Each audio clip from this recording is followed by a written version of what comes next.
Fox News contributor Sarah Carter.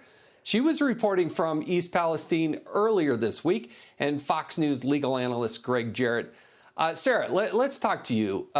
Tell us specifically, what did you see and what are you hearing today as the follow-up? I can't believe it's been 2 weeks and they're out there saying, well, just trust the government, we'll be fine. I mean, that is absurd. Yeah, it is absurd, Jason. Look, I met wonderful families, residents of East Palestine, Ohio, that I couldn't even imagine being in their shoes. I went out there. I saw homes that were right at ground zero, met this wonderful lady, Shelby, who was actually on Sean's show this week. She took me to her home. Literally, the train carts were in her backyard. Her son was there with us. He's 12 years old. She was saying to me, how can I even trust this soil? Nobody has come to my home to do testing. Nobody has come to my home to speak to me. Nobody from the railroad, from the government. Now, that was the same night that they were having a meeting. She said, now we're supposed to trust the government. We're supposed to trust the fact that they're going to come here and do for us what we needed done 2 weeks ago. And I get that because I walked out to the streams with other residents and another resident named Bill, who is water was from a well in his backyard.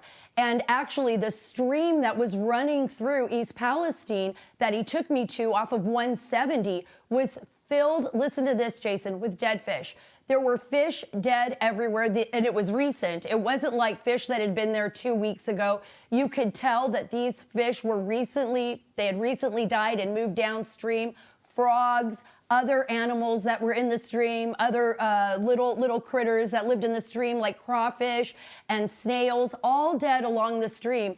And Bill said to me, do you think I really want to take a shower in my well water with this? Do you think I would allow my grandchildren or my children to bathe in this? And we're supposed to trust the government when they have blatantly lied to us. And now we know Pete Buttigieg didn't show up either. So I think there's a huge concern across the board, Jason, that they are not being told the truth. And bigger question is they're showing up now, but what about the effects of that chemical plume right when it went off under that controlled burn?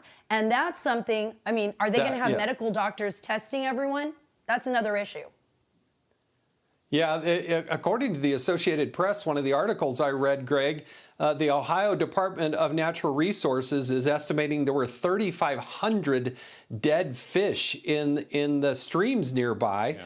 5 of the wells they tested said that they were just fine. But you got to believe that if the animals are dying, do you really want to be there breathing that air, drinking that water, and being in close proximity with a government that's going to show up weeks after this and not there in the first 48 hours? They may have had a couple people there.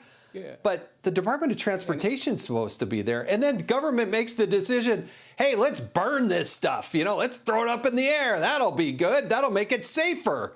And we're supposed to trust the government? Come on. You'd have to be a lunatic to trust the U.S. government, especially in the Biden administration. As you point out, this is a horrible health, environmental, and transportation disaster. And yet Pete Buttigieg, the Secretary of Transportation, is nowhere to be seen. Instead, he dismisses it, saying, oh, you know, this happens all the time, and besides, it's Donald Trump's fault. This is a guy who should be fired, not just for rank incompetence, but a disgraceful level of indifference. But this kind of stupidity is what you get when you pick somebody who is not qualified and has no experience. And where is Joe Biden in all of this? I mean, he at least travel to the state of Ohio and pretend that you care. And instead, he outright rejected the pleas for disaster relief on the grounds that, oh, well, FEMA only provides relief for natural disasters. That's not what the law says. The law that created FEMA says both natural disaster and man-made disasters. And of course, you've got the EPA on the ground saying, oh, everything is fine and dandy. You can drink your water, you can breathe the air. Not just the fish that have died, thousands of them, but livestock and pets are sickened and people are sickened. I mean, they're describing debilitating headaches, painful rashes, breathing problems. a wide variety of concerns, and you had 6 toxic chemicals that were blown up into the air and the environment, and cars and lawns and rooftops are covered in soot. And we're supposed to trust the government that everything is just fine. Don't trust this government. Well, all you have to do is ask the people of Flint, Michigan, if they should trust the government with all the water and all the problems they went to. They had a water main break last week, and guess what? They're still being told to boil their water before they bathe in it and before they drink it. And how this administration is dealing with this man-made environmental disaster is just horrific.